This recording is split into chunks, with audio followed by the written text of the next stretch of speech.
Welcome, and settle yourself into a place of ease. This is a journey through history, but not one of quickened pace or a loud proclamation. Instead, it is a slow unfolding of a world long gone, a world that once trembled with revolution, and yet, for so many, remained gray, bleak, and heavy. Our story tonight is France, in the late 18th century, a nation stirring with ideals of liberty, but still bound by the weight of hunger, the strain of taxes, and the relentless rhythm of survival. Imagine yourself in that distant countryside, far from the fiery speeches of Paris.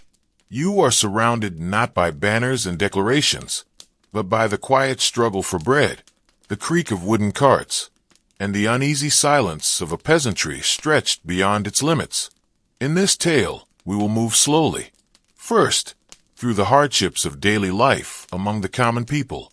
Then, into the life of one of the revolution's most striking figures, Maximilien Robespierre. Later, we will explore the mystery of Marie Antoinette's vanished jewels, glittering treasures that carried both legend and loss. And finally, we will step into the glittering salons of Paris, where the elite spoke of liberty, while peasants starved beyond their gates. So let us begin gently, with the life of a French peasant, in the uneasy years before the revolution broke. Imagine the air of rural France, thick with the scent of damp earth after rain. You rise before the light has stretched across the horizon. The fields are waiting, and the rhythm of your life is bound to the soil. For the French peasant of the 1780s, life was measured not in hopes of glory, but in loaves of bread. Bread was not merely food. It was survival itself. And yet, year after year, the harvests had grown thin. Cold winters bit into the stores, and poor summers yielded little grain. The cost of bread rose like a shadow. What once could feed a family for days, now scarcely bought a single meal. Mothers carried empty baskets to the marketplace, their faces lined with worry, and returned with little more than stale crusts. Riots erupted when the price rose too high, crowds gathering around bakeries, demanding the loaves they could no longer afford. Tax collectors came regardless. Their records marked down each due, the tithe for the church, the feudal dues for the local lord, and above all, the king's taxes. Even the poorest farmer, who plowed with a borrowed ox and tilled a patch of stubborn land, was expected to surrender a portion of what little he grew. Imagine the feeling, handing over your grain to a clerk with powdered hair, while your children gnawed on scraps at home. Then came the militia recruitment. Young men, already weary from the fields, were pulled into service. Their absence left the families weaker still, the work of many hands reduced to a few. Those who stayed behind carried the double burden, to sow, to harvest, and to survive. The houses were small, walls of stone or rough timber, thatched roofs that leaked when the rains fell long. Inside, the air was smoky from the hearth, where a thin soup of turnips or cabbage simmered.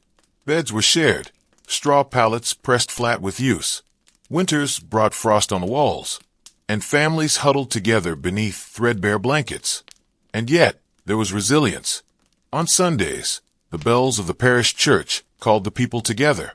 The sound carried across fields and forests, a rhythm that bound the community. In the churchyard, neighbors shared news, their voices low, their glances wary. For even here, in the quiet countryside, there was talk of change. Rumors from Paris drifted outward, of new ideas, of liberty, of rights. But for now, these words seemed far away, like faint music carried by the wind. The daily life of the peasant was not heroic in the way history often remembers. It was steady, heavy, and unrelenting, a life of bread and hunger, of tax and toil, of whispered hope, and long nights of doubt. As you picture this life, let the slow rhythm of their struggle settle into your thoughts. Imagine the scrape of the hoe in the soil, the creak of the cart's wooden wheels, the long, patient silence between words at a supper table. This was the world from which revolution would rise, a quiet pressure building, until even the most weary could not endure it. And now, with this world of hardship in our minds, we turn toward one who would stand at the very center of the revolution, a man called incorruptible, a man who believed he could shape France anew. Maximilien Robespierre. Segment 2, Biography/Event. Robespierre the Incorruptible. Now that we have walked the muddy lanes of the peasant's world, let us shift our gaze toward one of the Revolution's most striking figures. A man who spoke of virtue with unwavering conviction. A man who came to be known simply as the Incorruptible. Maximilien Robespierre. Imagine him not as the thunderous figure history sometimes recalls, but as a thin, pale man with sharp eyes, soft-spoken in manner, yet unwavering in belief. Born in 1758 in Arras, in northern France, Robespierre was the son of a lawyer. His early life was marked by loss. His mother died when he was only 6 years old, and his father soon after abandoned the family. Raised largely by relatives, the boy grew quiet, disciplined, and devoted to study. At school in Paris, he distinguished himself not by charm, but by diligence. He read deeply of Rousseau, absorbing the philosopher's ideas of the social contract, the sovereignty of the people, and the possibility of virtue as a guiding principle of governance. Unlike many of his fellow students, who drifted toward fashionable wit or indulgence, Robespierre kept himself apart. He earned a reputation for being reserved, even austere. When he returned to Arras as a lawyer, he quickly became known for defending those without means. Cases of poor clients, widows, orphans, these he took up with care. To his community, he seemed a man of principle, one who placed ideals above profit. Already, the seeds of his revolutionary persona were present. The Revolution's call in 1789 drew Robespierre to Paris once more. Elected as a deputy to the Estates General, he aligned himself with the reformers. He spoke against the death penalty, against slavery in the colonies, and in favor of universal male suffrage. His speeches were not flamboyant, but steady, clear, and persistent. They earned him respect among those who longed for consistency in an age of shifting allegiances. As the revolution deepened, so too did Robespierre's influence. He joined the Jacobins, a club of radical thinkers and lawmakers, and soon rose to prominence within its ranks. To his followers, he embodied incorruptible virtue. He did not enrich himself. He did not sway with the winds of popularity. He stood firm, guided by principle. Yet, as France descended into chaos, foreign armies at the borders, royalists plotting in secret, bread still scarce, Robespierre's belief in virtue took on a sharper, harder edge. He came to see enemies everywhere, not only among monarchists and traitors, but even among his fellow revolutionaries. The Reign of Terror, as history came to call it, was born of this conviction. The guillotine became the instrument of virtue. In Robespierre's mind, through purification by death, France would be made anew. But in practice, the blade fell on thousands, nobles, priests, and peasants alike, and even those who had once been Robespierre's allies. Imagine Paris in those years. The square before the guillotine thronged with crowds.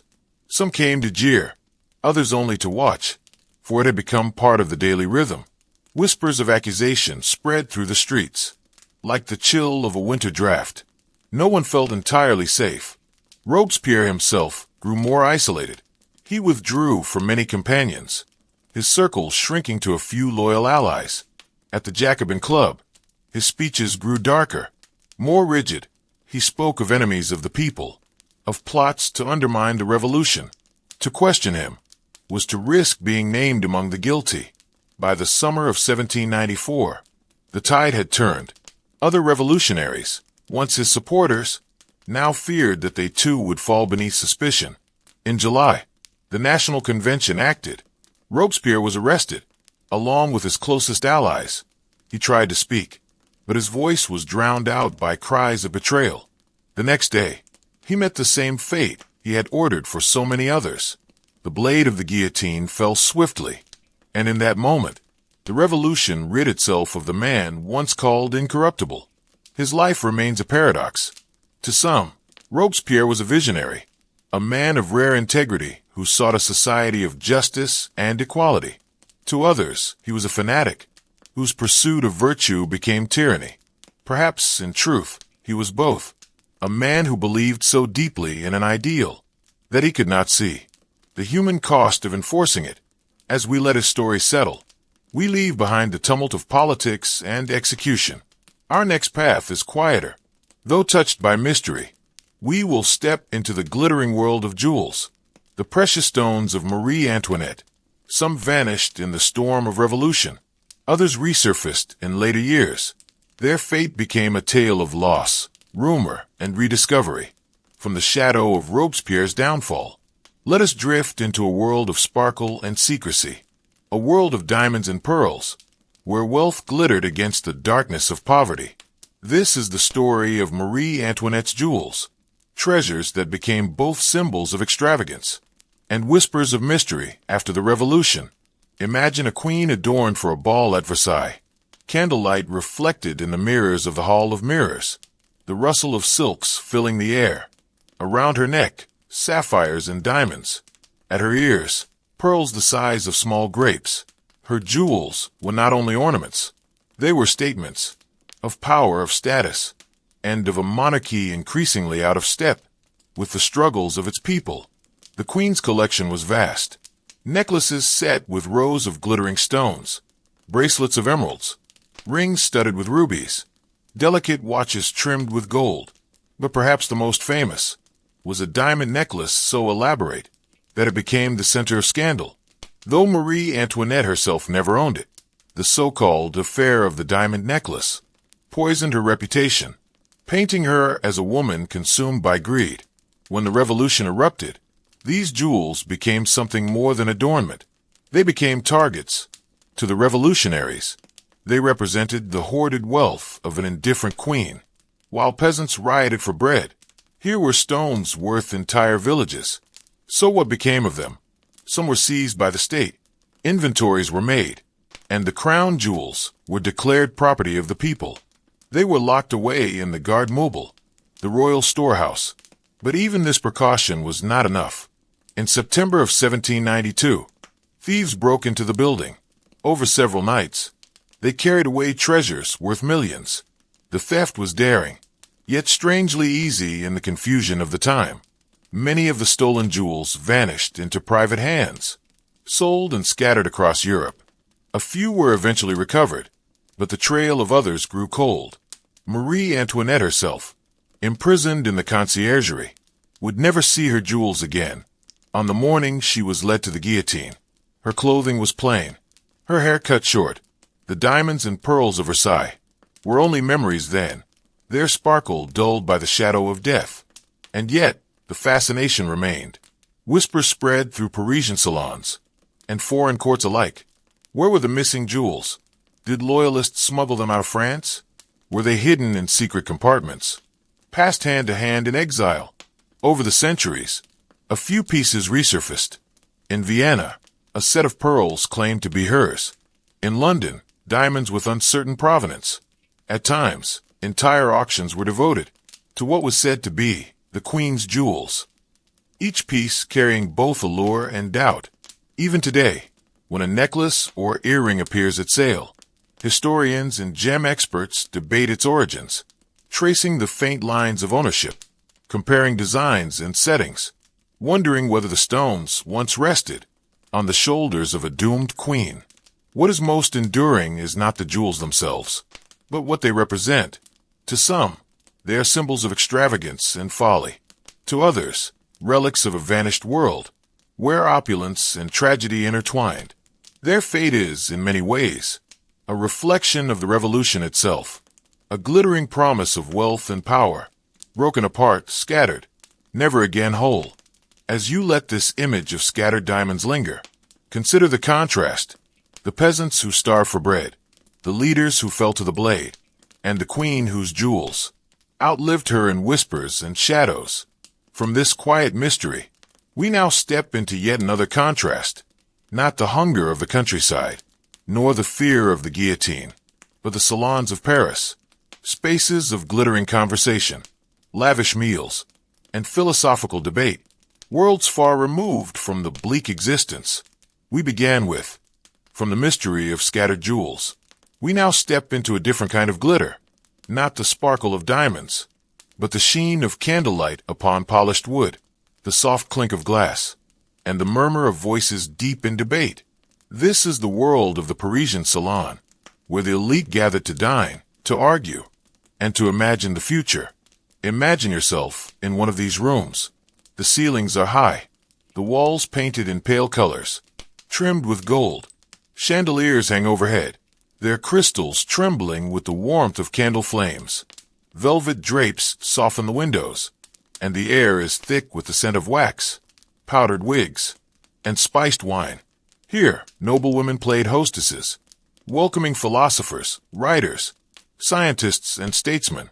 Madame Geoffrin, Madame de Stael, Madame Roland, names still remembered, for they presided over spaces where men and women of influence mingled as near equals. It was unusual, even daring, in a society still bound by hierarchy. At a long table, you might hear Voltaire's wit quoted, or Rousseau's words weighed carefully. Conversations shifted from the serious to the playful. Should monarchy be absolute, or restrained by law? Could a society truly be governed by reason? What was the nature of virtue, and how should it shape the lives of citizens? These questions, softened by laughter and music, floated into the night. The food was no less significant. While peasants scraped turnips into broth, here the tables bent beneath roasts and sauces, pastries filled with cream, and fruits brought in from distant regions. Wine poured freely, red and white, its surface flickering with candlelight. Coffee, newly fashionable, was served in porcelain cups, its bitterness offset with sugar from the colonies overseas. The salon was more than indulgence. It was a theater of ideas. To be invited was to enter a stage where reputation could be made or lost. A sharp comment, a clever phrase, a thoughtful question. These lingered in memory. Writers who spoke well here found patrons for their work. Politicians who impressed their hosts secured influence in the chambers of power. And yet, as with the jewels of Marie Antoinette, the salons bore attention. The elegance of their world was a world apart from the hunger outside their walls. While women in patched skirts rioted for bread on the streets of Paris, inside the salons, men and women in satin shoes spoke of liberty and equality. The contrast was sharp, like a candle's glow against a night sky. Still, it was in these salons that the Enlightenment found a voice. Here, in measured tones, the old certainties of monarchy and tradition were questioned. Ideas that once seemed dangerous were turned over like fine glass, examined in the light, and passed from hand to hand. In time, the revolution would storm even these halls. Hosts and guests alike found themselves caught in its tide.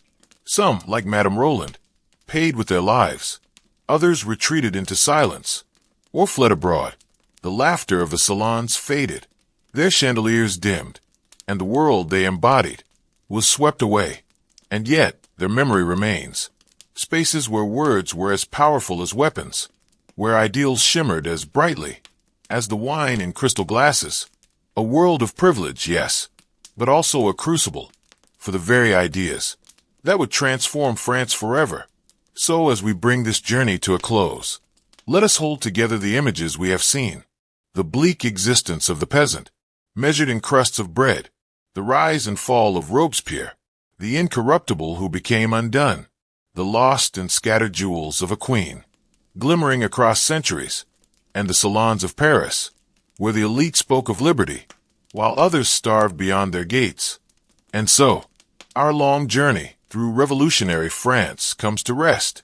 We began with the peasant in the fields, a life bound by hunger, by the weight of taxes, and the endless rhythm of toil, a life where survival itself was an act of endurance. We followed the rise of Robespierre, the incorruptible, who dreamed of virtue so pure that it consumed him. His words, steady and unyielding, led him to power, and then, inevitably, to the guillotine. We traced the scattered fate of jewels, Marie Antoinette's treasures, once symbols of magnificence, then symbols of loss, stones carried into exile, hidden away, or rediscovered centuries later, each one a silent witness to a world destroyed. And finally, we stepped into the salons of Paris, rooms of light and laughter, of ideas debated and refined, spaces where the Enlightenment glowed with possibility, even as the streets outside echoed with the cries of hunger. History, as always, is a weaving together of contrasts, the heavy and the light, the grim and the glittering, the silence of the countryside, and the chatter of the salons. The revolution promised liberty, but its path was uneven, its burdens carried most heavily by those who had the least. As you reflect on this past, let it settle gently. The struggles of long ago need not stir you now, but may remind you of the comfort of your present. You are far from bread riots and taxes unpaid. The air around you is calm. The weight of history is distant. Here, in this moment, there is only stillness. So breathe softly. Allow the images of fields, jewels, voices, and quiet struggles to drift further from your mind. Let the rhythm of history fade into silence, and let yourself rest, welcome, and allow yourself to settle into a place of comfort.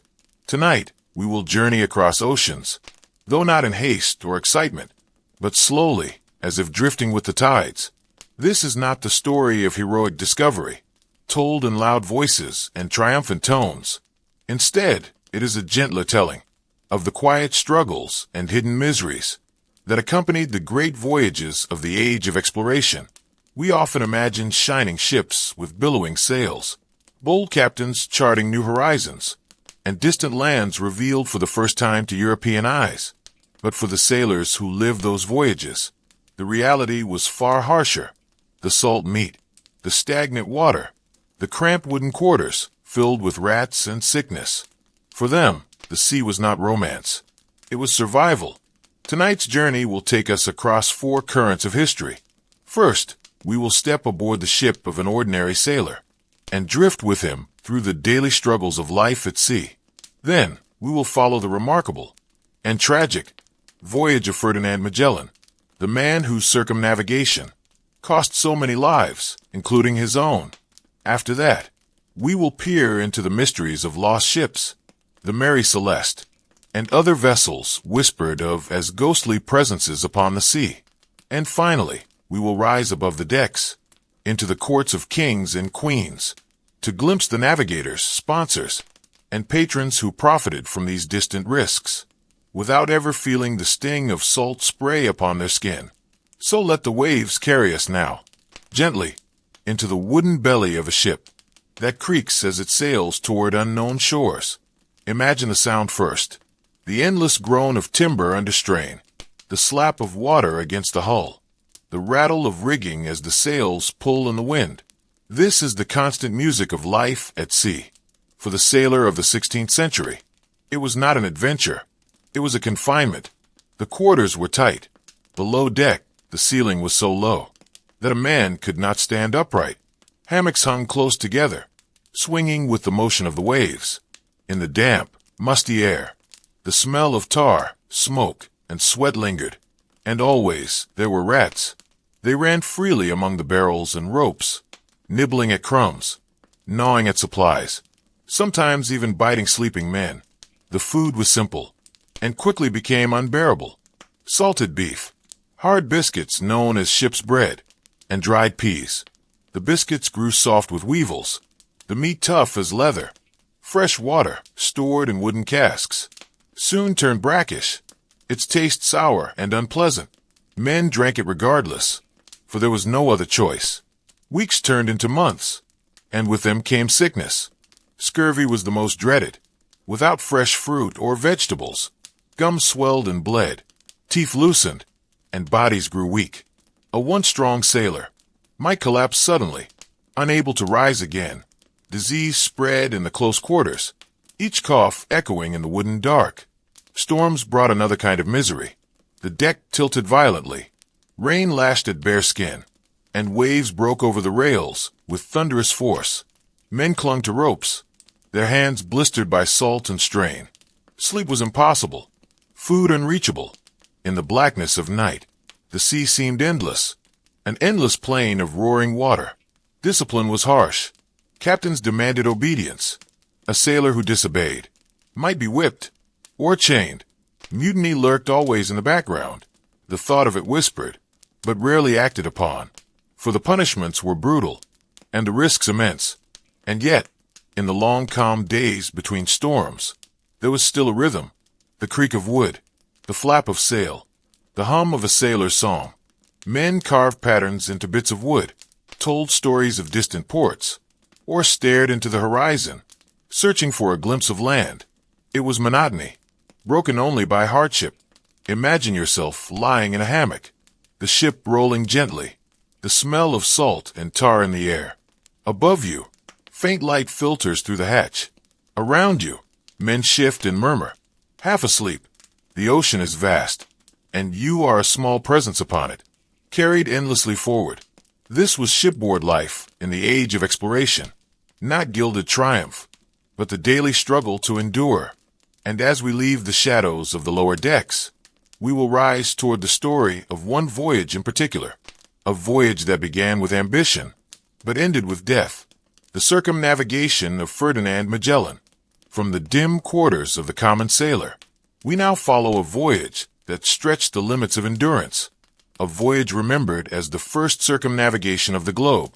Yet, for those who lived through it, it was not triumph, but trial. This is the story of Ferdinand Magellan. Born in Portugal in 1480, Magellan was raised among maps, compasses, and the growing ambitions of a maritime empire. As a young man, he sailed east with the Portuguese fleet, learning the rhythms of navigation, the winds of the Indian Ocean, and the trade in spices that enriched Europe. But disputes with his king left him disgraced, and Magellan turned to Spain, seeking support for a new vision. His plan was bold. If one could reach the Spice Islands, by sailing westward, Spain might secure riches beyond Portugal's grasp.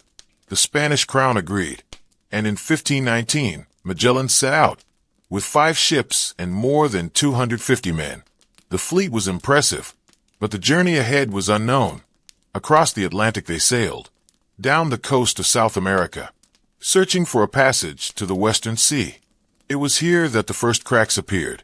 Food dwindled, supplies rotted, and storms battered the ships. Men whispered of turning back. Some plotted openly. Mutiny flared in the cold waters of Patagonia.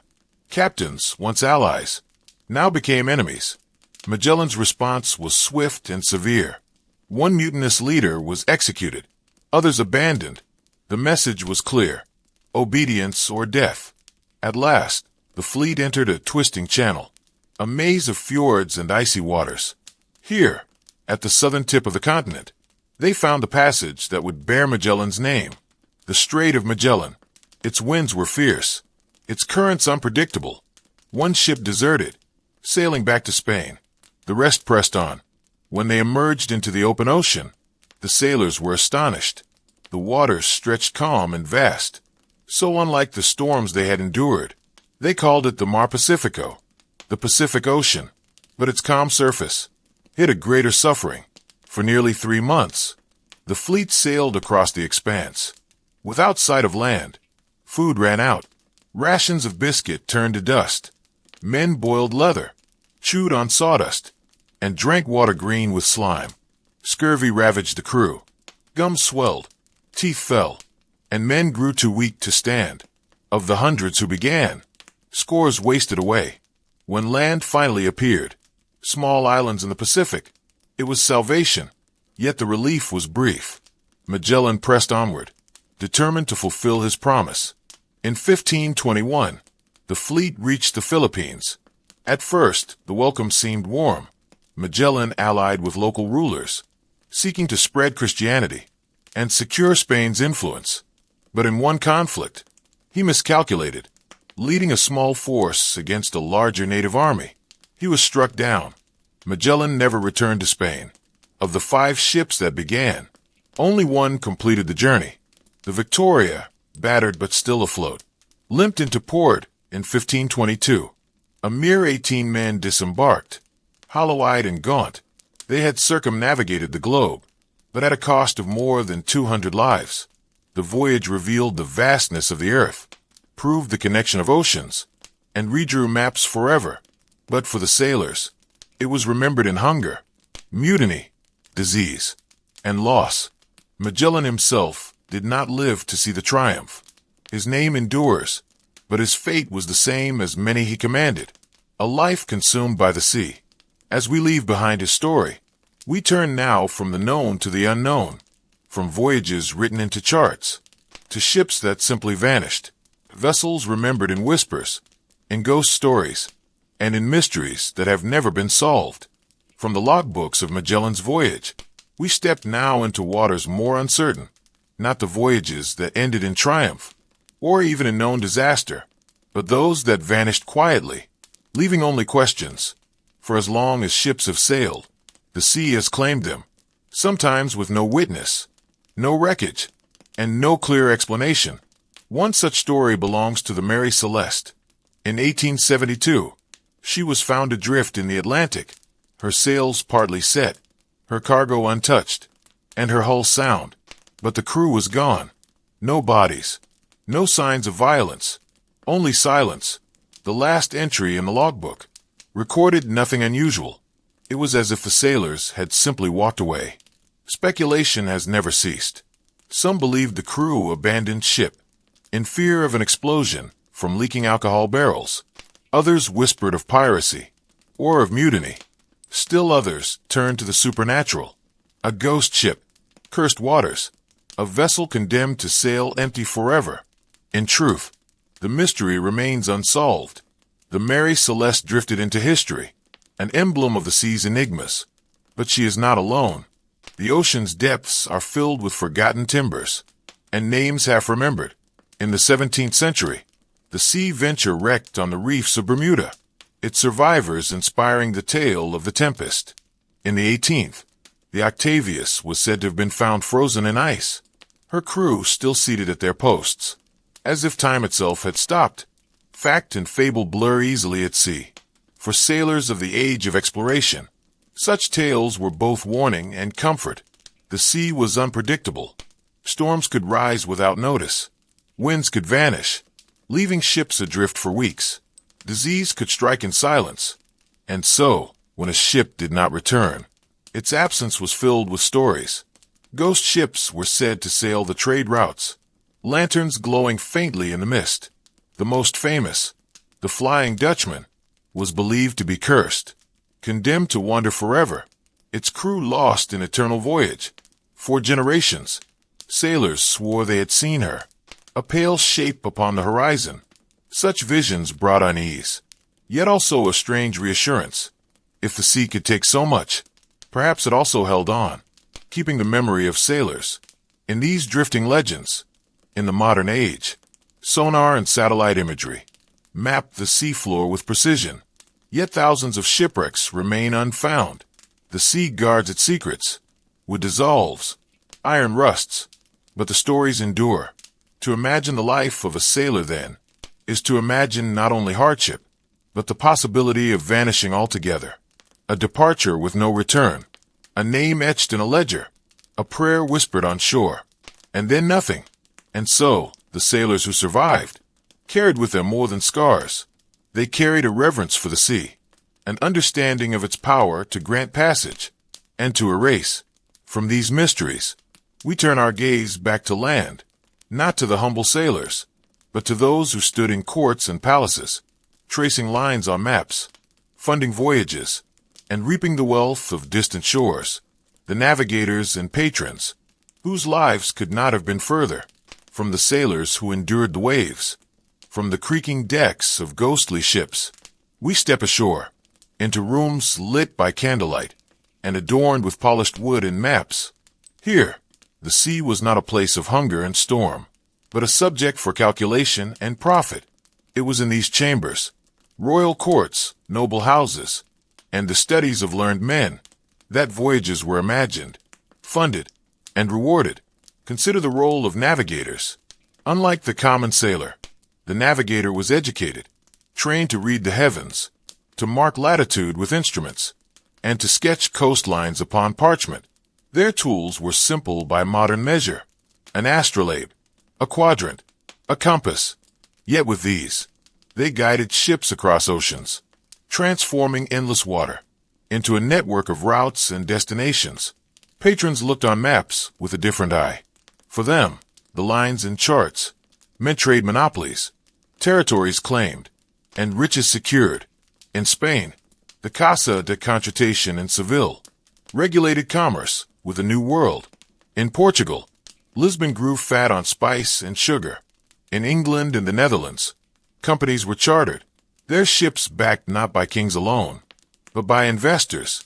The Dutch East India Company, the English East India Company, these became powers unto themselves, wielding armies, minting coins, and ruling faraway lands. Royalty too saw the ocean as a source of glory. Isabella of Castile, who had funded Columbus, was remembered for vision as much as faith. Philip II of Spain counted ships as extensions of his empire. Elizabeth I of England backed privateers, who blurred the line between commerce and piracy. To them, the risks of storm and scurvy were far removed. They received treasure chests, letters of claim, and tales of discovery retold in court. In contrast to the sailor gnawing on salted meat, the nobleman dined on silver plates, with fruits, wines, and spices, brought across oceans at terrible cost, while sailors shivered in damp hammocks. Their patrons slept beneath painted ceilings, dreaming of empires expanding beyond the horizon. Yet, the two worlds were inseparably bound. Without the suffering of crews, there would be no spices in the markets, no silver in royal coffers, no maps filled with new coastlines. The sailor's nightmare was the noble's fortune. This contrast defined the age of exploration. And so, as we close this final segment, it is worth reflecting on the distance between those who sailed and those who profited, between the wooden hulls battered by waves and the salons where discoveries were turned into wealth. The age of exploration was never the simple story of brave men charting unknown seas. It was a world of hardship, of hunger, and of loss. For sailors, life was endured in cramped quarters, under storms and sun alike. For leaders like Magellan, ambition often ended in tragedy. For ships like the Mary Celeste, the sea held mysteries that no chart could resolve. And for patrons in palaces, the ocean was less a trial than a fountain of wealth. As you rest now, consider the rhythm of waves, endless, steady, washing against the hulls of ships, long since vanished. Consider the contrast between the world you inhabit, safe and warm, and the world of those who lived at sea. Forever uncertain of tomorrow, the sea continues still, a vast presence beyond sight. Its winds have carried dreams, its depths have kept secrets, and as you drift into sleep, you may let the past recede, like a ship fading into mist, its lantern dimming on the horizon. Welcome. Tonight, we will journey back in time, to the empire that stood between East and West, between ancient Rome and medieval Christendom, the Byzantine Empire. Its legacy is often remembered in shimmering mosaics, domes glinting with gold, and the grandeur of the Hagia Sophia. Yet behind these wonders lay lives of quiet struggle, of discipline, and of unyielding faith. Some lives were spent in silence, others in courts of power, and still others in debates over the very nature of the divine. This story unfolds in 4 parts.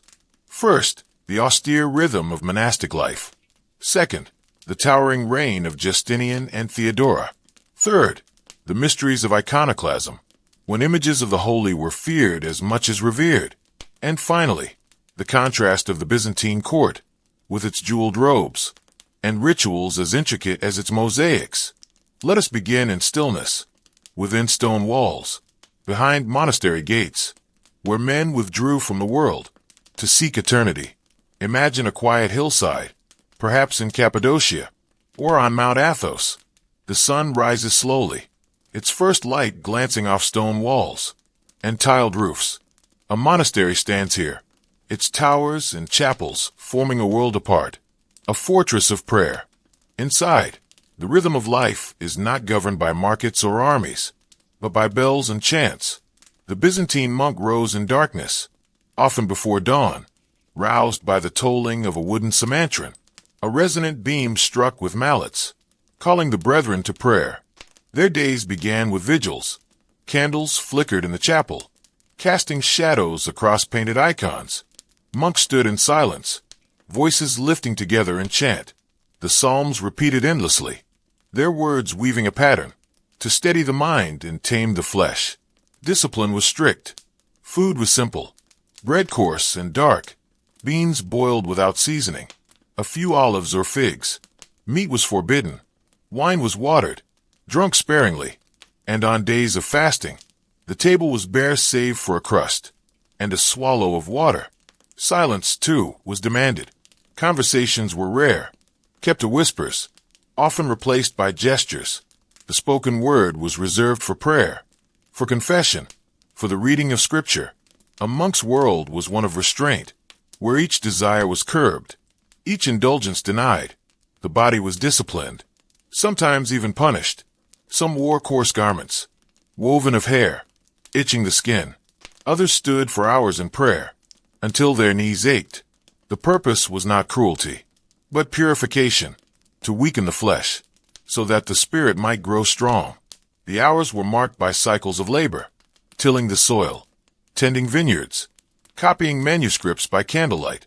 Some painted icons, their steady hands guiding brushes dipped in gold leaf.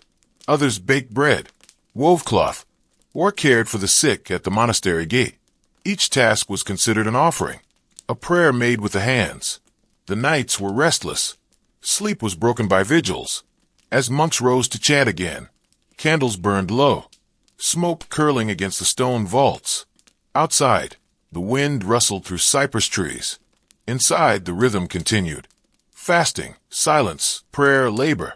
A life of repetition, unwavering, unyielding. And yet, for all its austerity, monastic life held a quiet allure. To withdraw from the world was to step outside its burdens. Beyond the monastery walls, taxes weighed heavily. Armies marched. Plague spread. But within, the monk lived for eternity, his days a ladder reaching toward heaven. This was the hidden face of Byzantium, not its golden domes or imperial pageantry, but its cell-like rooms, where men lay on straw mats, whispering prayers into the dark.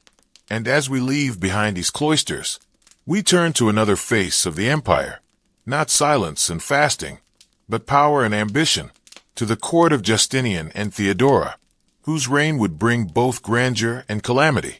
From the silence of the cloister, we step into the bustle of Constantinople, the city by the Bosporus, ringed by mighty walls, crowned with domes, its markets filled with spices, silks, and voices from across the empire. It was here, in the 6th century, that one of Byzantium's most famous rulers took the throne. Justinian, born of modest means in the Balkans. He was not destined for power by birth, but his uncle rose through the ranks, becoming emperor, and Justinian followed, a man of learning, of law, and of tireless energy. He dreamed not of ruling what remained of Rome, but of restoring all of it. At his side was Theodora, a woman whose life had begun on the margins. Once an actress, a figure of scandal, she remade herself through wit and will. As empress, she became Justinian's equal in governance, her counsel sharp, her presence formidable.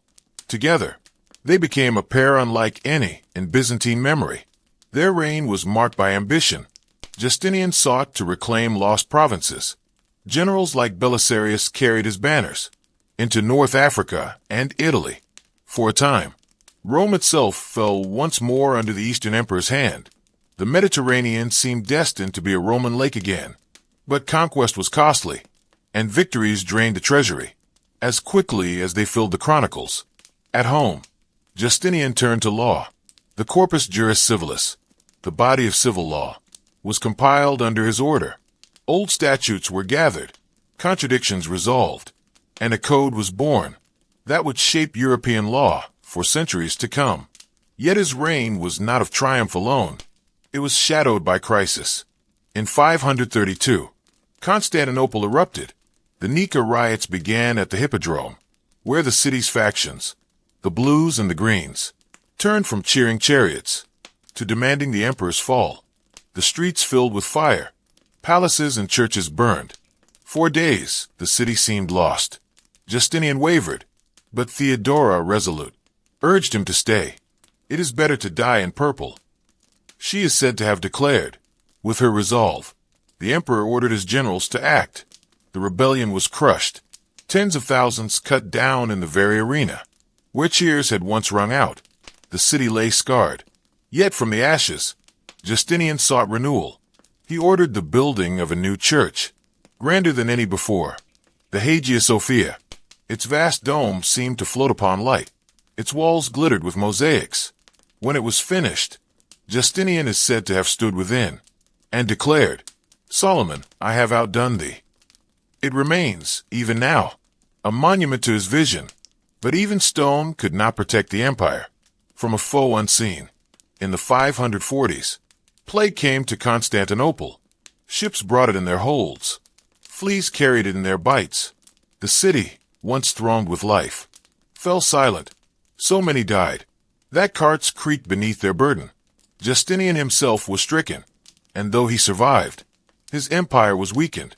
The dream of restoring Rome began to fade. By the time of his death in 565, Justinian had left behind both grandeur and ruin. He had given Byzantium laws, monuments, and fleeting victories, but he had also exhausted it with wars, drained it with taxes, and burdened it with memories of fire and plague. Theodora did not live to see his final years. She died earlier, yet her influence lingered. Together, their reign was remembered as both golden and heavy, a time of vision and of strain. From their lives, we turn now to something less tangible, not rulers or riots, but ideas, images, and the fierce debate over whether holy pictures were to be cherished or destroyed. From the reign of emperors and the stones of cathedrals, we move into a quieter realm, one of symbols, beliefs, and fierce debate. The Byzantine Empire was not only a realm of armies and rulers, but of theology, where questions of faith could shake society as deeply as war. One such question concerned images, icons. Step into a Byzantine church. Its walls shimmer with gold, its apse painted with the calm face of Christ, its panels filled with saints and martyrs, their eyes gazing outward in silence. To the faithful, these images were more than decoration. They were windows to the divine, a bridge between heaven and earth. To look upon them was to join in prayer, to sense the nearness of holy presence. But not all agreed. Some feared that such images blurred the line between reverence and idolatry. Had not the commandments forbidden graven images? Could paint and would truly carry the sacred? And so a struggle began. In the 8th century, the first waves of iconoclasm swept through Byzantium. Emperors ordered icons stripped from churches, their panels smashed, their mosaics plastered over. Soldiers entered chapels with hammers, and walls that once glowed with saints were left bare. Monks resisted. Many saw icons as essential, a way to bring the unseen into the daily life of the faithful. They hid panels in cellars, carried them to remote monasteries, and whispered prayers before concealed images. In the deserts of Egypt, in the caves of Cappadocia, icons survived, kept alive by those who believed. They were more than art. The conflict was not merely religious. It was also political. Emperors sought to assert control over the church and its symbols. The army often sided with iconoclasts, while monasteries stood for images. Thus, debates of theology spilled into acts of power, with councils called, edicts written, and punishments dealt to those who disobeyed. Centuries passed in cycles. Periods of destruction alternated with times of restoration. Some emperors ordered icons burned. Others had them returned in triumph. Finally, in 843, the veneration of icons was fully restored, an event remembered as the triumph of orthodoxy. Churches filled once again with painted faces. Candles flickered before them, and mosaics once hidden were revealed anew. Yet even after resolution, the memory of iconoclasm lingered. It had not been a distant quarrel, but a struggle that touched every parish, every monastery, every home. A debate over whether to kneel before wood and pigment, or whether only the invisible could be holy. Today, icons remain central to Orthodox tradition. They are still painted with patience, still kissed by the faithful, still carried in processions beneath the open sky. Each one bears the memory of centuries, of reverence, of destruction, and of survival. And so, from this world of devotion and debate, we turn once more to contrast. For while monks fasted, and emperors quarreled over theology, another life unfolded within the walls of the palace. A world of jeweled robes, gilded halls, and ceremonies so intricate that they seemed like theater. The life of the Byzantine court, as monks labored in silence, fasting and keeping their eyes low. Another rhythm of life unfolded only a few miles away, within the glittering walls of Constantinople's palace. Here, ascetic simplicity gave way to ceremony, to robes heavy with jewels, and to rituals as carefully structured as the liturgy of the church. Imagine yourself stepping into the great palace. Marble floors stretch before you, cool beneath the feet. Columns rise, veined with green and red stone, brought from distant quarries. The walls are inlaid with golden mosaics, where peacocks, vines, and mythical beasts glimmer in flickering lamplight. Every surface shines, a deliberate display of wealth and order. At the center of this world stood the emperor, not merely a ruler, but believed to be God's chosen, the living representative of heaven's order on earth. When he appeared in the throne room, it was never without spectacle. The throne itself was said to dazzle, crafted with gold, and at times fitted with mechanical wonders. Lions of bronze could move and roar, birds of silver could sing, and the throne itself might lift the emperor upward, as though he were ascending. Courtiers lined the hall in strict ranks, each wearing garments that proclaimed their station. Purple was reserved for the imperial family alone. Others wore silks woven with intricate patterns, imported from Persia, dyed with costly pigments, or stitched with pearls and gems. Every robe, every jewel, spoke of hierarchy. Ceremonies filled the calendar. On feast days, the emperor processed through the city, watched by crowds of citizens, his garments catching the light of the sun. Inside the palace, banquets were laid in halls, with long tables of silver and gold. Platters carried roasted meats, fruits preserved in honey, and wines poured from glass vessels. Musicians played softly, and dancers entertained while officials whispered alliances. Yet behind the shining facade, the court was a stage for intrigue. Plots brewed in corridors, alliances shifted in secret, and a wrong word might mean exile or worse. Ambassadors from distant lands marveled at the display. Yet they also knew that beneath the gilded surface lay the sharp edge of politics. The palace could be dazzling, but also dangerous. Still, the luxury of court life left its mark. The jeweled crowns, the embroidered robes, the mosaics that caught every flicker of light. All of these spoke of Byzantium's self-image, an empire eternal, a city at the center of the world. And when travelers carried tales of Constantinople back westward, they described it as a place beyond imagining, a realm of golden domes and endless wealth. In this way, the Byzantine court stood as a mirror opposite to the monastery. One world pursued silence, fasting, and humility. The other lived in splendor, ceremony, and display. And yet, together, they formed the two halves of Byzantium's identity, the holy and the imperial, the ascetic and the opulent, the prayer and the throne. As our journey draws to a close, you may find yourself reflecting on these contrasts. On the monk, shivering in his cell, hands calloused from labor, whispering prayers by the light of a single candle, and on the emperor, seated beneath golden domes, robes heavy with jewels, eyes lifted to mechanical lions roaring in his hall. Both lives were shaped by discipline, by ritual, by the unending rhythm of an empire that endured for more than 1,000 years. And as the empire itself finally faded, its monasteries crumbled, its palaces fell to ruin. What remains today are fragments, stone walls, mosaics, manuscripts, and the quiet memory of those who lived between silence and splendor. And so, our journey through Byzantium comes to rest.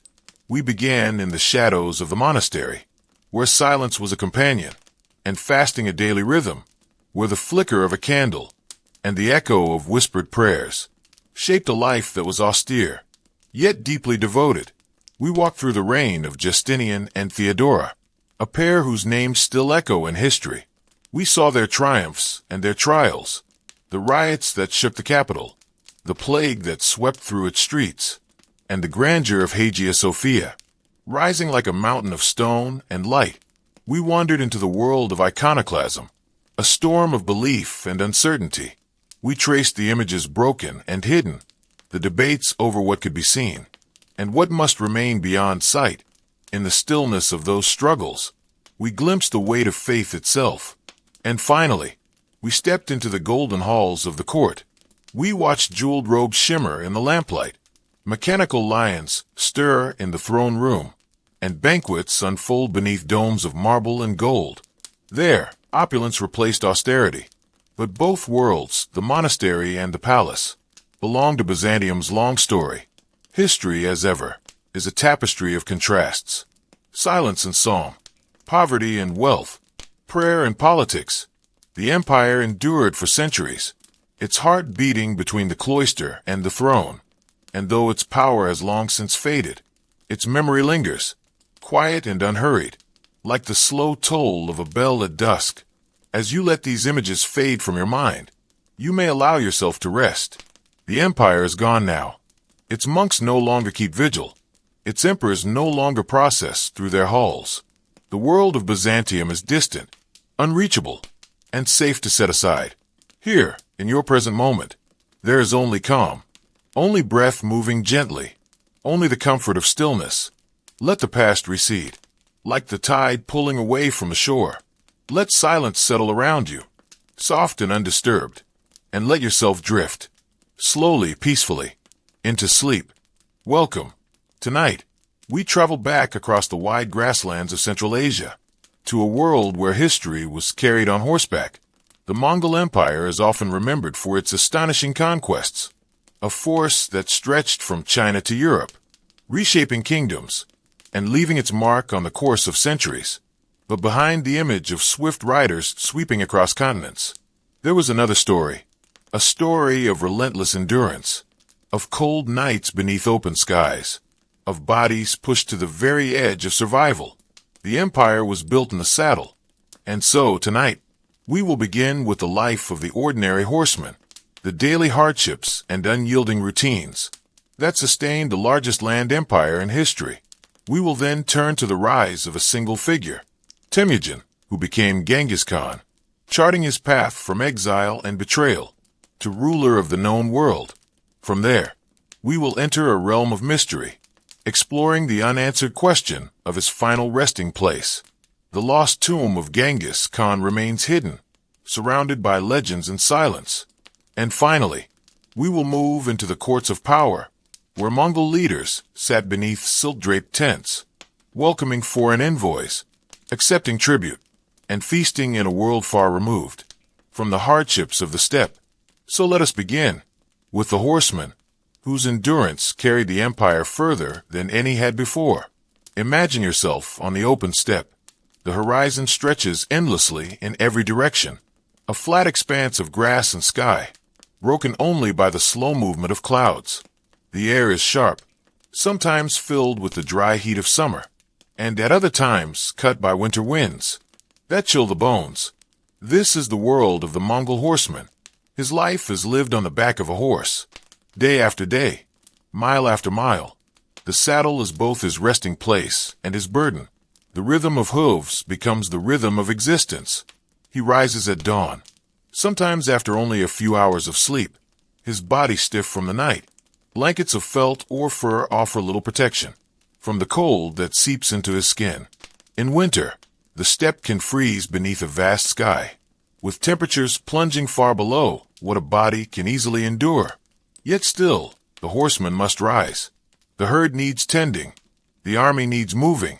There is no pause, and no comfort beyond what one can carry. Meals are sparse and pragmatic. A horseman may soften dried meat beneath his saddle as he rides, the warmth of the horse's body, slowly making it edible. Milk from mares, fermented into kumis, is a staple. It is sour, sharp, and strong enough to dull both hunger and thirst. In times of scarcity, blood might be taken from the horse itself, a small cut, enough to sustain the rider without ending the life of the animal. The bond between man and horse was absolute. Without the horse, there was no survival. The riders endured saddle sores, their skin rubbed raw by endless hours in the same position. Their legs ached, their backs stiffened, their hands roughened by reins and bowstrings. They carried bows of layered horn and sinew, small enough to be fired from horseback, yet powerful enough to pierce armor. Every man was expected to be skilled with it. The bow was as natural to them as breathing. The camps of the Mongols were filled with movement, yet there was order to the seeming chaos. Yurts, or jairs, were pitched and struck with efficiency. These felt-covered tents could be carried across vast distances, assembled quickly, and made to withstand both summer heat and winter snow.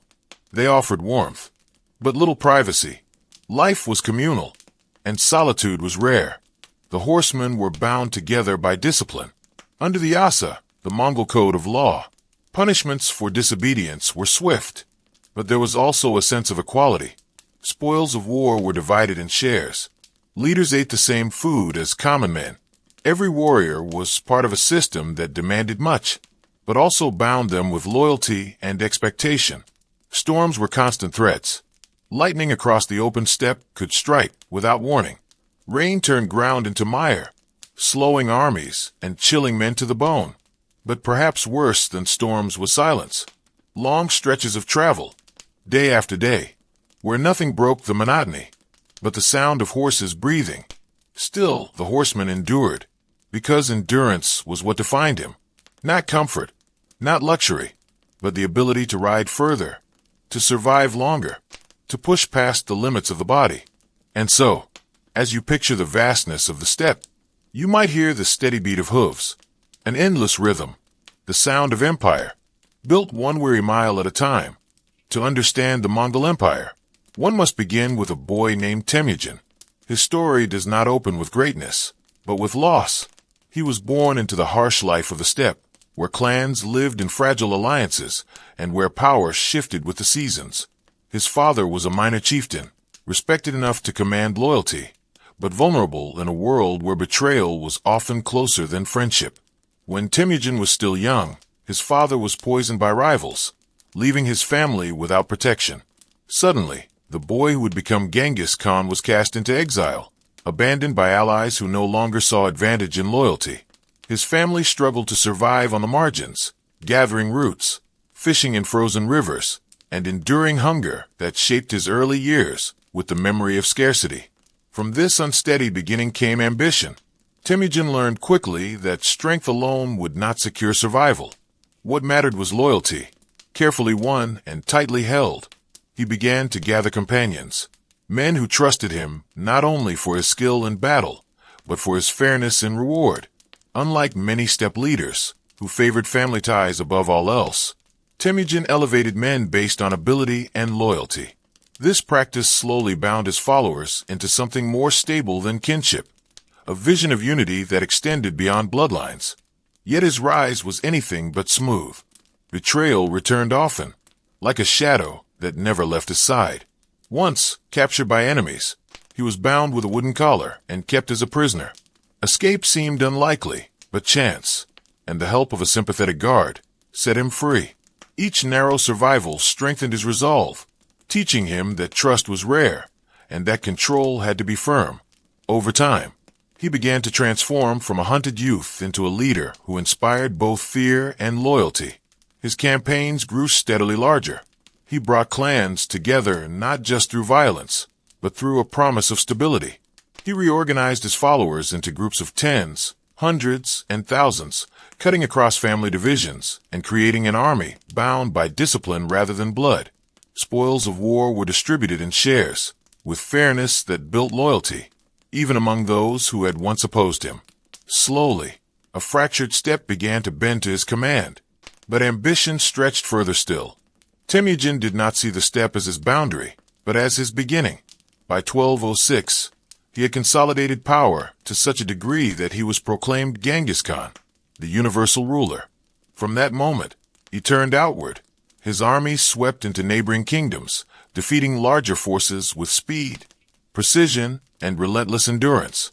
Cities that resisted often faced destruction, while those that surrendered were absorbed. Their craftsmen, scholars, and soldiers folded into the growing empire. The rise of Genghis Khan was marked not only by his ruthlessness, but by his vision. He created laws to govern a vast and varied people. He established communication networks, stretching across immense distances with relays of riders who carried messages at speeds unmatched in their time. He enforced discipline, yet rewarded loyalty with opportunities that extended far beyond birth. In this way, he built more than an army. He built a system that could hold an empire together. And yet, the foundation of all this power remained the same as in his youth: endurance, trust carefully placed, and an unshakable will to survive. His life was not simply a story of victories, but of persistence through betrayal, exile, and hunger. From the boy abandoned on the steppe emerged the man who would change the course of continents. When Genghis Khan's life came to its end in 1227, the empire he had forged stretched from the Pacific to the Caspian Sea. His death was a moment of immense consequence, yet it was cloaked in silence. Unlike many rulers, whose tombs were built to proclaim their power in stone and marble, the final resting place of Genghis Khan has never been found. The mystery of his burial has lingered for centuries, inspiring legends and questions that remain unanswered. Accounts from the time suggest that he wished to be buried without monuments, without markers to reveal his grave. Some traditions claim that his body was carried back toward the sacred lands of Burkhan Khaldun, a mountain in Mongolia where he had once sought refuge during his early struggles. The funeral procession, it is said, left no trace. Riders are thought to have trampled the ground flat, erasing any sign of passage, so that even the tracks of the horses disappeared into the vastness of the steppe.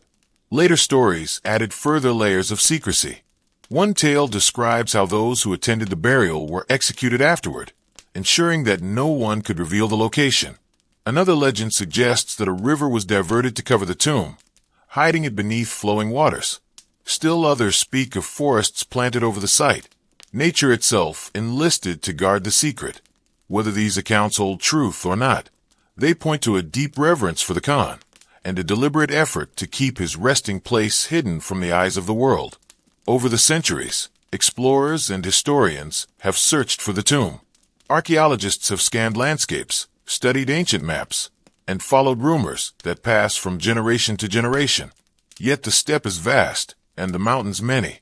The earth holds its secrets tightly, and despite modern technology, the grave of Genghis Khan remains undiscovered. Some Mongolians even believe it should never be found, that disturbing the site would break a sacred trust and bring misfortune. The mystery endures not simply because of secrecy, but because it fits so closely with the man himself.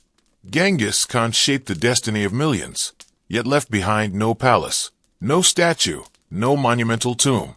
His empire was carried in the lives of his people, in the laws he left behind, and in the memories of those who survived his conquests. Perhaps his absence from the landscape is itself a kind of monument, one that forces us to imagine rather than to see. And so the lost tomb remains one of history's enduring riddles.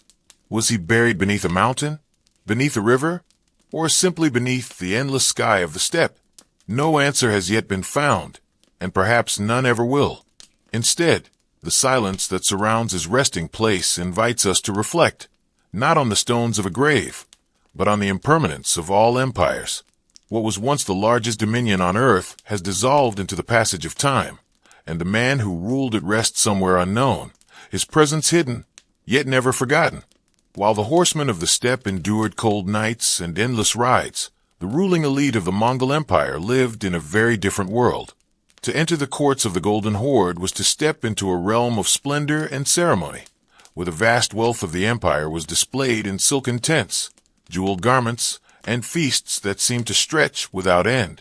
Here, the endurance of the riders was transformed into luxury for the Khans and their retinues, who sat at the center of a network that reached across continents. The Golden Horde emerged in the mid-13th century, after the death of Genghis Khan, when his grandsons divided parts of the empire.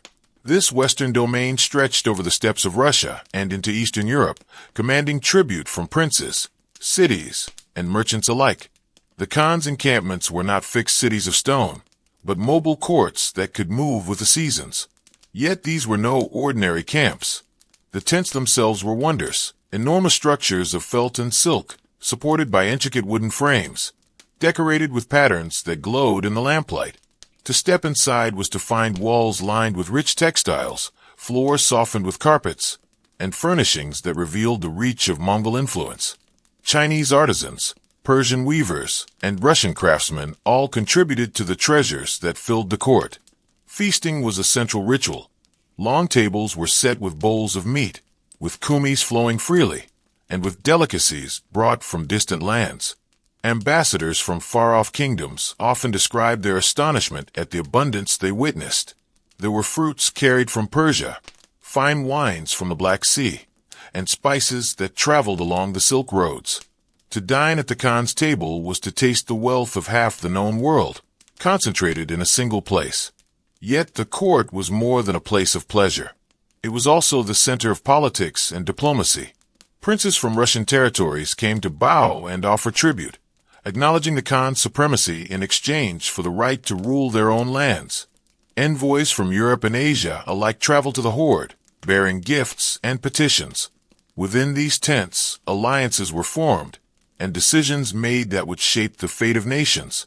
To the Mongols, these rituals of submission and exchange were as important as victories on the battlefield. They affirmed the Khan's authority, not through bloodshed, but through recognition and respect. The image of the Khan himself was carefully maintained. He appeared in robes of silk embroidered with gold, his throne sometimes flanked by gilded statues, or even mechanical creatures that moved and roared to impress visitors. Yet despite the splendor, there remained traces of steppe tradition. Even in the heart of luxury, the Khan's court preserved its nomadic character. Horses grazed nearby. Yurts could be dismantled and moved, and the open sky was never far away. The balance between mobility and magnificence was part of what made the Mongol court so distinctive. For the ordinary horseman, life was measured in hardship and endurance. For the elite, it was measured in tribute and display. Yet both lives were connected, one sustaining the other. The wealth that poured into the Golden Horde's courts came from the labor and struggle of those who rode across the steppe, gathering tribute and maintaining control. And in turn, the court gave direction, organizing the vast territories that stretched from the Volga River to the Carpathian Mountains. To imagine the Golden Horde court is to imagine a world of contrasts. Felt tents shimmering with silk, rough riders bowing before gilded thrones, and the voices of many lands mingling in a single place. It was a reminder that the empire, for all its harshness, also created a network of exchange and encounter that linked distant cultures. The steppe horsemen endured the burden, but the Khan reaped the display, a reflection of the empire's dual nature, relentless in conquest, yet lavish in its rewards. And so, we come to the end of this long journey through the world of the Mongols. We began with the endless rides across the steppe, where ordinary horsemen endured hunger, exhaustion, and the bitter cold beneath an open sky. We followed the rise of Genghis Khan, from betrayal and exile to the forging of one of the greatest empires the world has ever known. We lingered on the mystery of his hidden tomb, a silence that continues to echo across the centuries. And finally, we entered the courts of the Golden Horde, where silken tents, lavish feasts, and foreign envoys reflected the empire's reach and its wealth. Together, these glimpses form a picture of a world both harsh and magnificent, built on struggle and sustained by power. For every Khan draped in gold, there were countless riders braving the wind and snow. For every feast in a tented hall, there were nights of meager meals on the open steppe. For every legend of glory, there were mysteries left unsolved, resting quietly in the earth. History often feels like a vast plain, stretching as far as the eye can see. Sometimes it is empty, sometimes crowded with events, but always it has a rhythm, steady and unhurried, like the sound of hooves across the grasslands. The Mongols lived by that rhythm, rising and falling with the seasons, their lives shaped by the demands of the steppe and the ambitions of their leaders. As you reflect on their story, You may feel the echo of that rhythm within yourself, the steady pace, the quiet repetition, the sense of distance and time. It is a rhythm that asks nothing of you, except perhaps to listen, to imagine, and to drift gently along its path. Now, as the tale fades, allow yourself to settle into rest. The riders have passed, the tents have been folded, and the steppe lies quiet once more. The empire that once shook the world has dissolved into memory, leaving behind only stories, carried by the wind. And you too may let go, sinking into calm, carried by the steady silence of history, until sleep itself arrives. Close your eyes and imagine the desert sun. It hangs high and unwavering, pouring its golden light over the Nile Valley. To most of us, Egypt brings to mind the grandeur of pyramids, towering temples, and glittering treasures sealed away in tombs. Yet, for the vast majority of people who lived there, life was not filled with gold or stone. It was a life of rhythm and routine, of ceaseless labor tied to the rise and fall of the Nile. This journey will take us beneath the surface of monumental history, down to the lives of ordinary people, and then up again into the courts and temples of Egypt's rulers. Over the next hours, we will move slowly through 4 perspectives. First, the daily life of the humble farmer, then the reign of one of Egypt's most remarkable rulers, Queen Hatshepsut. After that, the mysteries and legends of the Valley of the Kings, and finally, the contrasting existence of Egypt's priests and pharaohs, whose days were filled with ritual and luxury. Let the pace be slow. Let the images unfold gently. As the sands of time shift softly in your imagination, you may find your mind wandering, drifting between the past and the present. This is the rhythm of history, a steady flow like the Nile itself. Imagine yourself on the floodplain of the Nile, early in the morning. The river has recently receded, leaving behind dark, fertile soil. Mist still clings lightly to the water's edge, but already the day promises heat. A farmer bends low, his feet bare in the damp earth, his back accustomed to this posture from countless mornings like this one. In his hands, he carries a simple wooden hoe, polished smooth by years of use. The fields stretch out before him in long, narrow strips, bordered by irrigation channels dug with effort and maintained season after season. The life of an Egyptian farmer was bound entirely to the Nile. Each year, the river's flood brought silt that renewed the soil, but it also dictated the rhythm of existence. When the waters were high, farmers repaired their tools, tended to animals, and performed corvée labor for the state, digging canals, hauling stones, or working on royal building projects. When the waters retreated, sowing began. Seeds were scattered by hand, and then trampled into the wet soil by cattle, their hooves pressing the future harvest into the earth. Days were long beneath the blistering sun. Farmers wore simple linen kilts, sometimes nothing more than a strip of cloth to ease the heat. Their skin was darkened and weathered by the relentless light. Food was modest, flat bread made from barley or emmer wheat, onions, beans, and beer brewed thick and cloudy. Meat was rare, reserved mostly for festival days. In the fields, men and women worked side by side, joined often by children who chased birds from the crops with slings or their loud voices. Home offered little escape from labor. Mud brick huts, small and low-roofed, clustered in villages along the riverbank. Inside, space was limited. Simple mats for sleeping, clay pots for storage, a hearth for cooking. Smoke from dung fires clung to the walls, and the scent of grain filled the air. For much of the harvest was stored in baskets and jars until tax collectors arrived to claim the state's share. For while farmers labored to feed their families, they also labored to feed Egypt itself.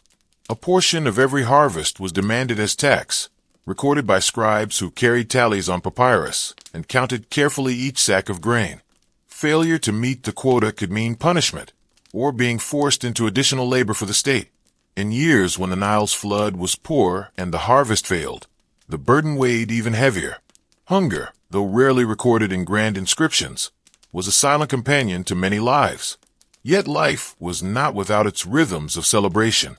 Seasonal festivals brought brief moments of relief. Music played on flutes and drums, dancers moving in the firelight, beer flowing more freely than usual. Families honored household gods with small clay figures, offerings of bread, and prayers for health. and at times, the community would gather to honor Osiris, god of the afterlife and of fertile fields, whose myth of death and rebirth mirrored the eternal cycle of the Nile itself. Evenings were quiet. After the day's work, the fields dimmed in the setting sun. Farmers sat near their huts, sharing simple meals, telling stories passed down from ancestors. The air cooled at last, though the walls of mud brick held the day's warmth. The stars above the Nile shone brightly, unchallenged by modern light. Perhaps a farmer would look at them and wonder about the gods who lived among them. Or perhaps he was too tired to wonder, and drifted into sleep with the steady chorus of crickets and the quiet rustle of the river in the distance.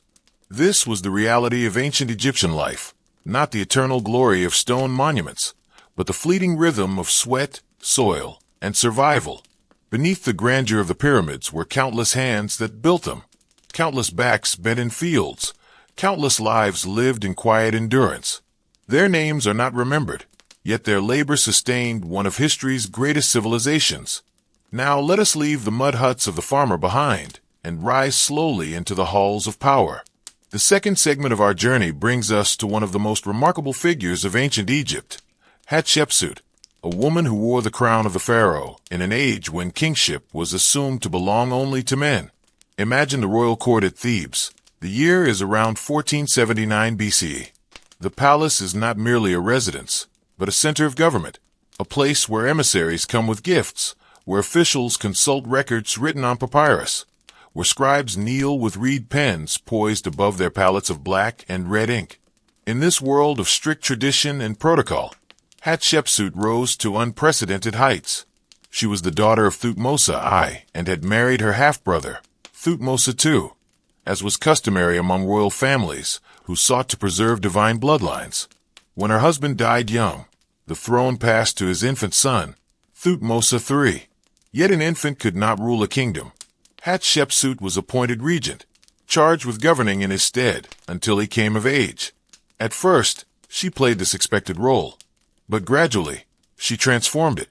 Hatshepsut declared herself pharaoh.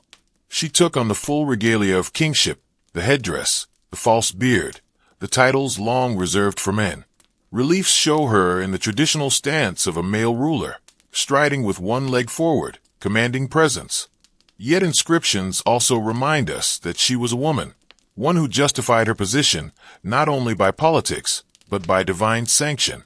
She claimed that the god Ammonius himself had chosen her as ruler of Egypt.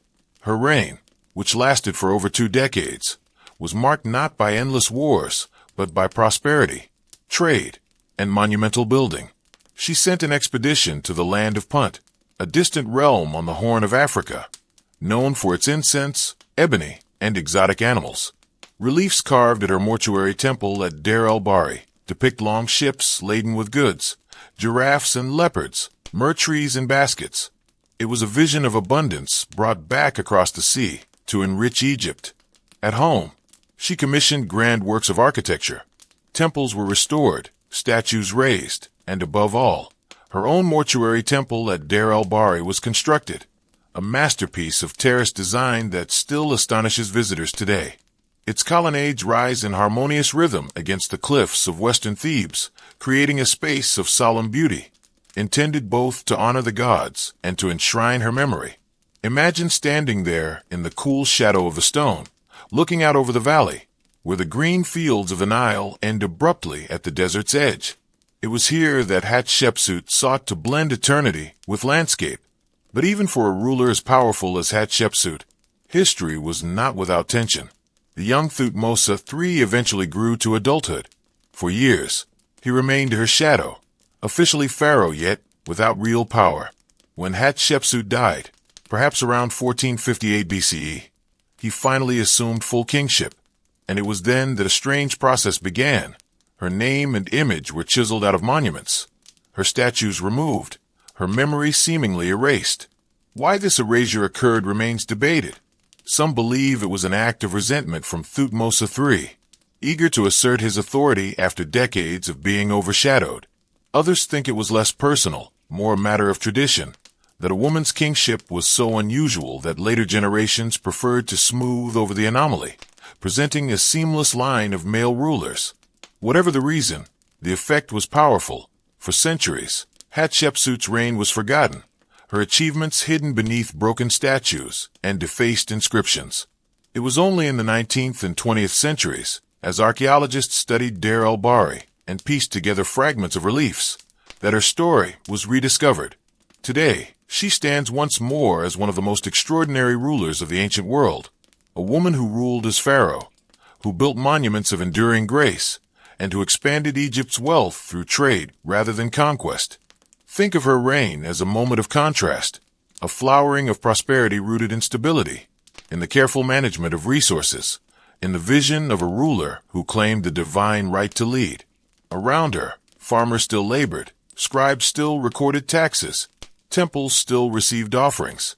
Yet above this ordinary life, one woman reshaped the story of kingship in Egypt, leaving an imprint so bold that even centuries of erasure could not fully hide it. And so, from the quiet endurance of farmers, we have moved into the ambition of rulers. Now, let us shift again, not to the life of a person, but to a place where the living touch the mystery of death. Our next segment will carry us into the Valley of the Kings, where tombs were cut into rock, where curses and secrets linger, and where even today, questions remain unanswered. Now we leave the palaces and temples of living rulers and travel west, across the River Nile, into the barren desert hills. Here lies a place of silence and mystery, the Valley of the Kings. Imagine yourself entering a dry, rocky gorge, the air still, the earth pale and sun-bleached. The cliffs rise steeply, enclosing a landscape of stone. There are no lush fields here, no green of crops, only dust and silence. Yet beneath the stillness, hidden in the rock, lies the resting place of pharaohs and their treasures. Beginning with the reign of Thutmose I, pharaohs of the New Kingdom abandoned the practice of building monumental pyramids. Pyramids, though impressive, had proven too vulnerable to thieves. Their sheer size drew attention, and their inner chambers were often plundered. The Valley of the Kings was chosen instead, a remote and desolate ravine, easier to guard, where tombs could be carved directly into the limestone cliffs. Each tomb was intended to serve as both a house for the dead and a gateway to eternity. Picture the labor of excavation. Workmen, skilled yet anonymous, chipped through layers of stone by torchlight. The air was thick with dust, the glow of oil lamps flickering against rough walls. Over years, passageways and chambers emerged, lined with smooth plaster, ready to be painted with images of the afterlife. Walls came alive with vivid colors, gods guiding the soul, protective spells from the Book of the Dead, rivers and boats to carry the deceased beyond.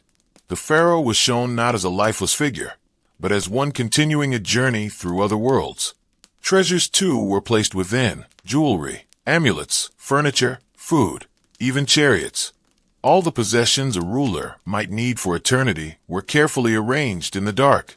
Priests chanted words of protection as the heavy stone doors were sealed, leaving behind a chamber of silence, meant never to be disturbed.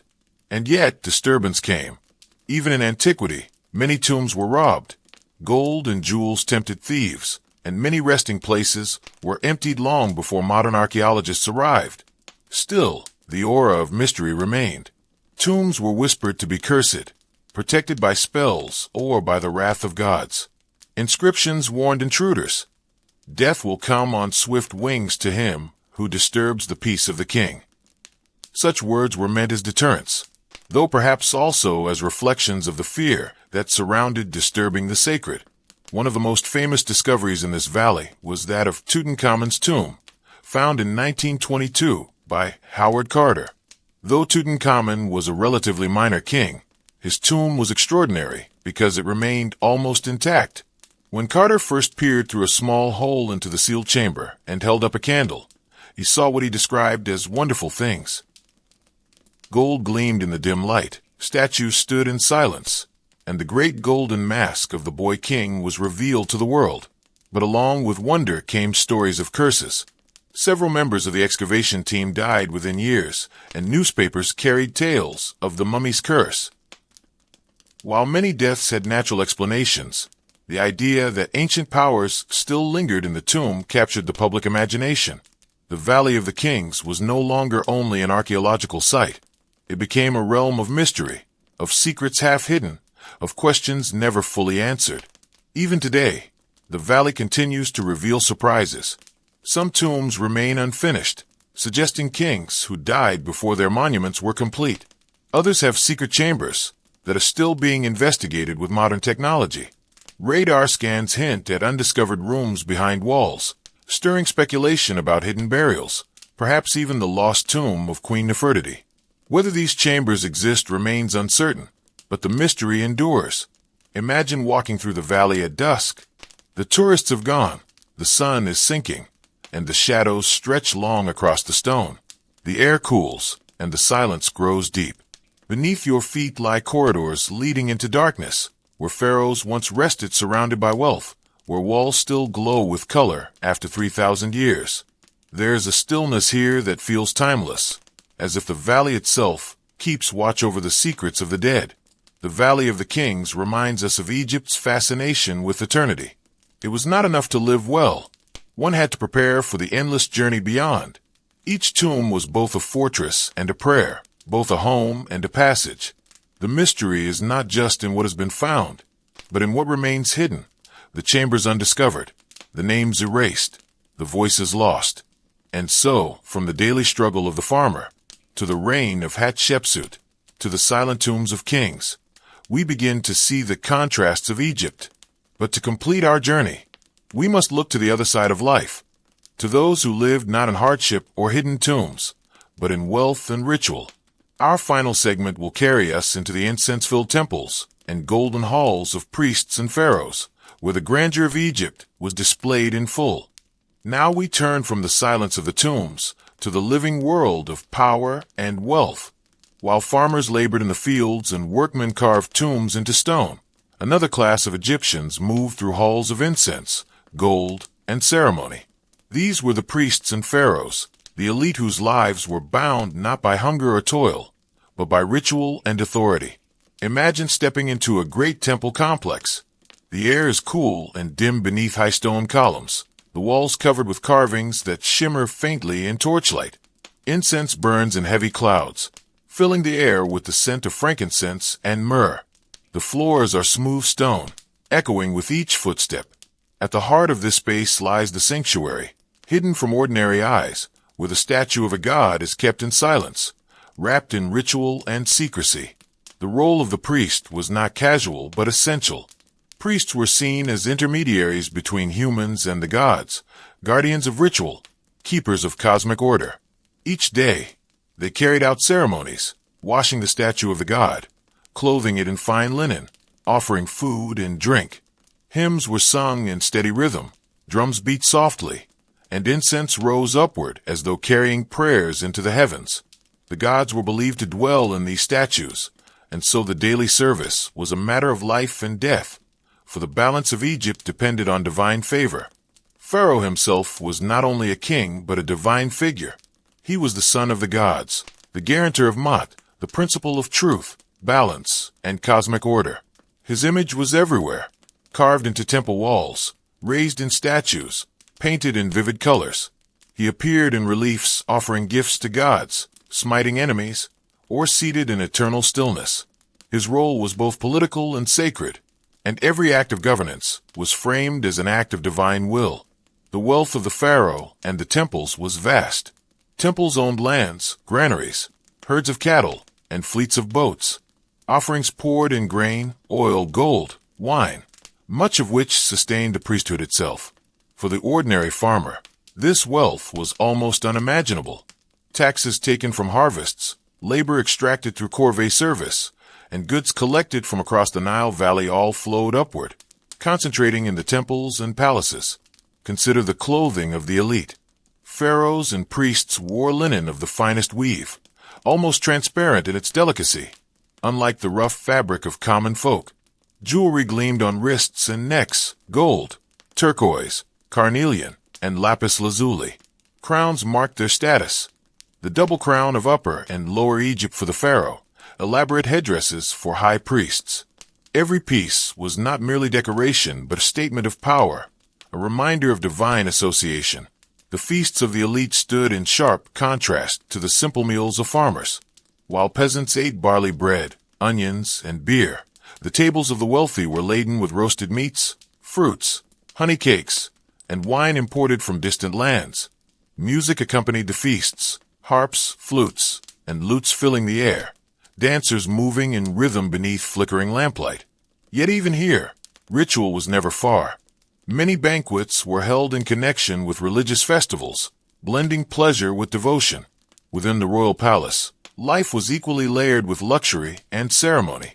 Servants moved quietly through painted halls, bearing trays of food, vessels of wine, and jars of fragrant oils. Courtiers gathered to hear decrees or to offer tribute. Foreign envoys came bearing gifts: ivory, cedarwood, copper, and lapis from beyond Egypt's borders. Each gift was carefully recorded by scribes, who wrote in neat columns of hieroglyphs, ensuring that every item was accounted for. Yet even in this world of plenty, shadows lingered. The wealth of priests and pharaohs rested on the labor of millions: the farmers in their fields, the builders at their quarries, the oarsmen on their boats. The splendor of the temples was built on the hardship of others.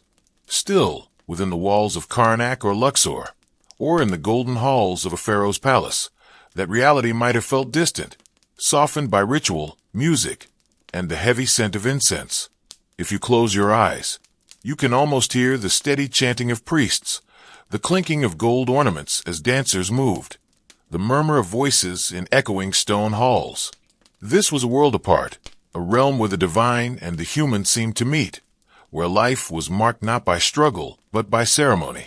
And so, we see the contrasts of Egypt laid bare: the farmer in his hut, the queen who became king, the tombs cut into the hills, and the golden palaces filled with ritual. Together, they form a tapestry, threads of hardship, ambition, mystery, and splendor, woven tightly across the centuries. From here, we will move gently into our conclusion, a final reflection that ties these worlds together and lets the rhythm of the past fade into quiet rest. And so, our journey through ancient Egypt draws to a close. We began with the farmer, bent beneath the sun, his life tied to the rhythms of the Nile, the sowing, the harvest, the endless struggle with soil, flood, and tax. We rose into the palace halls of Hatshepsut, a queen who claimed the crown of Pharaoh, whose reign brought prosperity and monuments that still stand against the cliffs of Thebes. We descended into the Valley of the Kings, where silence and stone hold mysteries that no centuries have fully revealed. And we ended in the golden halls of priests and rulers, where incense rose, jewels glittered, and rituals shaped the daily life of gods and men. The contrast is striking. For some, life meant endless labor in fields, in quarries, and in workshops, where survival was always just enough to carry them into the next season. For others, it meant ceremony, abundance, and wealth so vast that it seemed eternal. Between these extremes lay a civilization both fragile and enduring, shaped by the river, the desert, and the belief that life itself was only part of a greater journey. When you look back across these centuries, you might notice a rhythm, soft and steady, like the rise and fall of the Nile itself.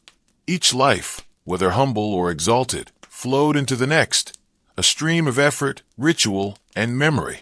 Farmers left harvests, rulers left monuments, and priests left prayers whispered into the air.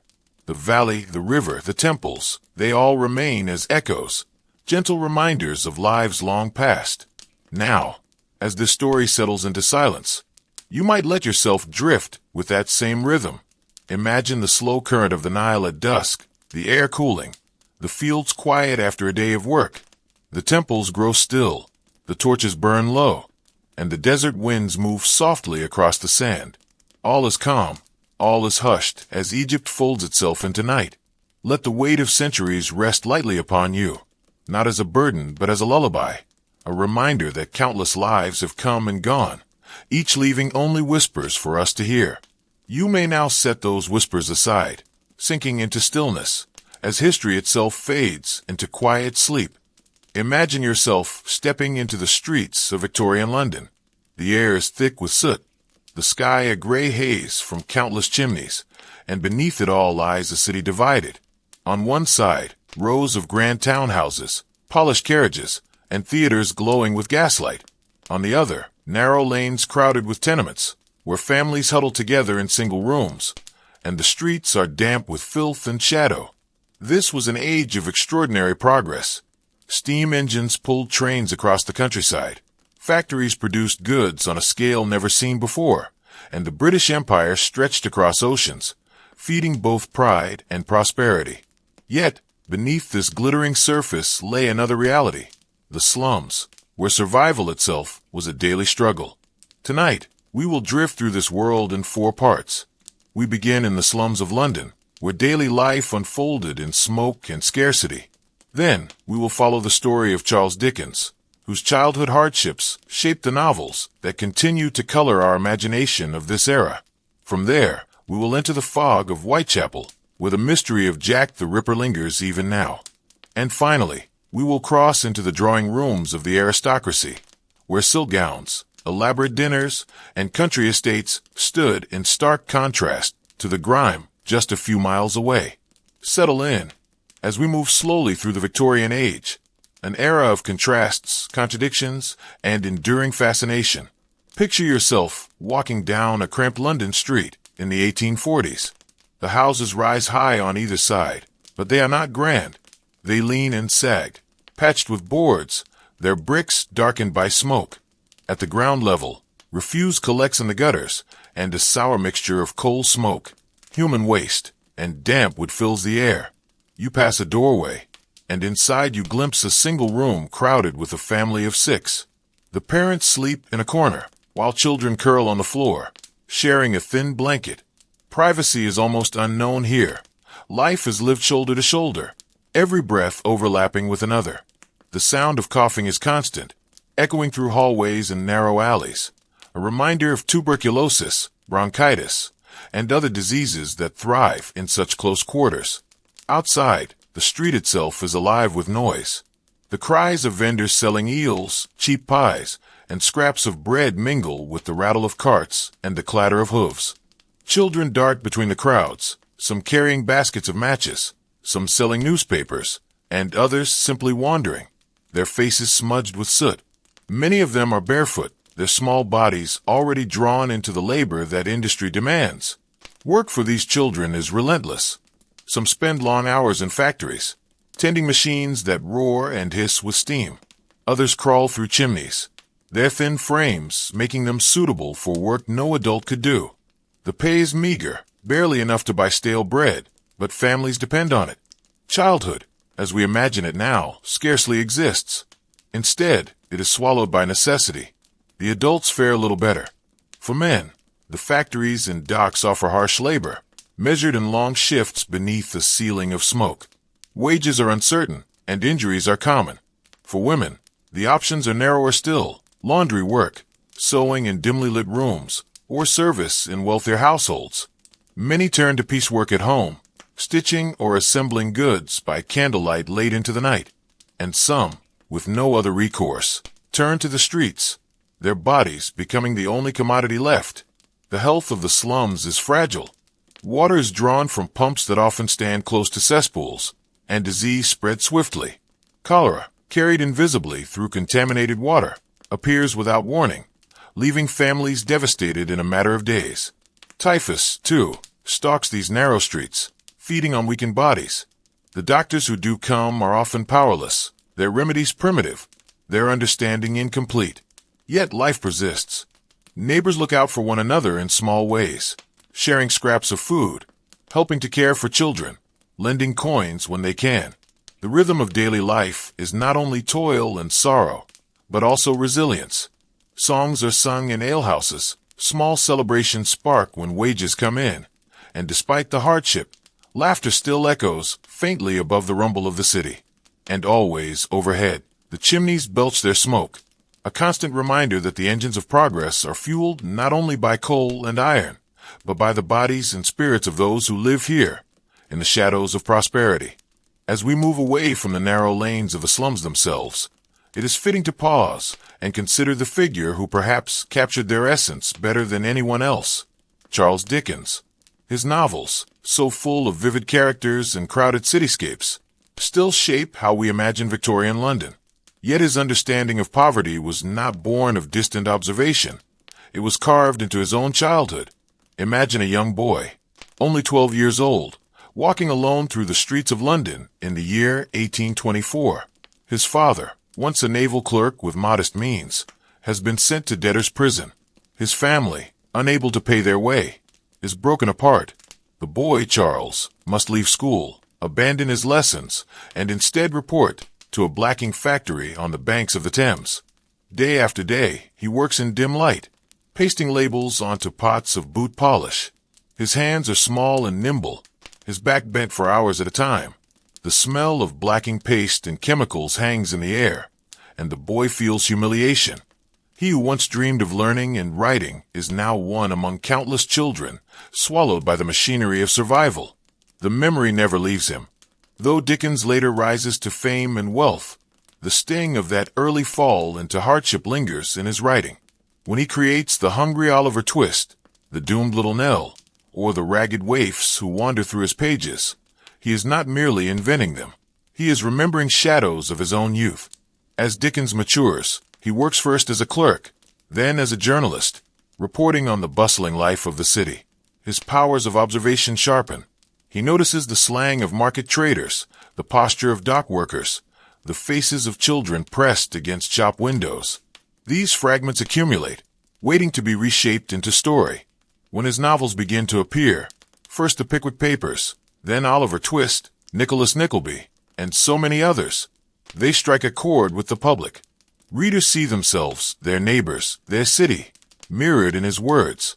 For the middle and upper classes, his books are a window into lives they prefer not to dwell upon. For those who live in hardship, they are a voice that acknowledges their existence, their struggles, their quiet dignity. But Dickens is not only a chronicler, he is also a critic. He fills his pages with scenes that highlight injustice, the workhouses where the poor are punished for their poverty, the factories where children labor, the schools where harsh masters exploit rather than teach. His satire, though wrapped in humor and memorable characters, carries a sharp edge. It is his way of pressing society to confront what it would rather ignore. As his fame grows, Dickens himself embodies the contradictions of the Victorian age. He enjoys success, tours abroad to great acclaim, and lives in comfortable houses filled with books and fine furniture. Yet he also wrestles with personal turmoil. His marriage becomes strained, his restlessness grows, and his sense of moral mission never quite lets him rest. Still, through it all, his pen does not falter. By the time of his death in 1870, he has given the world a panorama of Victorian life unlike any other. His words endure, still read by candlelight and electric light alike, still carried in the minds of those who wish to glimpse the heart of a century. It is no coincidence that when we imagine Victorian London, we so often imagine it through his eyes. The fog, the crowded alleys, the workhouses, the orphan boys, the bustling markets. Dickens not only told stories, he preserved a world, and in doing so, helped shape how history remembers. As we leave behind the world of Dickens and his novels, our path carries us eastward, into Whitechapel. It is the late 19th century, and this district of London has become a place where the city's anxieties gather. Here, the narrow lanes wind like a maze. Gas lamps flicker weakly, their glow caught in the thick evening fog. The air is heavy with smoke from factories and the faint smell of refuse that clings to the streets. Whitechapel is not the London of grand boulevards and stately homes. It is the London of transients, of overcrowded lodging houses, where 10 or 12 people may share a single damp room. The buildings lean together as if weary, their walls cracked, their windows clouded by grime. At ground level, shop fronts sell second-hand clothes, stale bread, or scraps of food, while street hawkers call out faintly, their voices swallowed by the noise of cart wheels over cobblestones. It is in this district that a series of murders, still remembered today, take place. The year is 1888, and the figure who comes to be known as Jack the Ripper enters both history and legend. Much has been written about these crimes, and even more has been speculated. But here, in a quiet reflection, it is enough to consider the context rather than the gore, the way fear settled like mist over Whitechapel, and how mystery took root where certainty was absent. The victims were women, many of them living on the margins of society, their lives shaped by poverty, precarious work, and fragile health. Their deaths, brutal as they were, underscored how vulnerable the poor were in this part of the city. Newspapers seized on the story, printing lurid accounts that spread across the nation. Headlines carried the name Jack the Ripper, and suddenly Whitechapel was no longer just a district. It became a symbol of menace, neglect, and unsolved mystery. For those who lived there, daily life carried on despite the atmosphere of dread. Imagine walking along Whitechapel Road on a damp autumn night. The lamps offer little reassurance. The fog blurs the outlines of strangers. Whispers spread quickly. Who might be next? And who might the killer be? Suspicion fell on butchers, on foreigners, on local laborers, on doctors, even on figures of authority. Yet no one was ever truly identified. Investigations unfolded, but the tools of forensic science at that time were limited. Fingerprinting was not yet common practice. Blood tests were rudimentary. Detectives relied on interviews, on intuition, on the fragile testimony of witnesses who may have seen only shadows. Letters, some authentic and many hoaxes, arrived at police stations, their words taunting and unsettling. The sense of uncertainty deepened, and it never truly lifted. In the decades that followed, Jack the Ripper became less a person and more an idea, an enduring symbol of mystery. Writers, historians, and amateur investigators have all attempted to unmask him. Countless theories have been proposed. Perhaps he was a surgeon, or a sailor, or a member of the upper classes hiding behind privilege. Yet the truth has remained elusive. The fog of Whitechapel has never entirely cleared. But there's another layer to this story, quieter and less sensational. The murders forced society to confront the conditions of Whitechapel itself.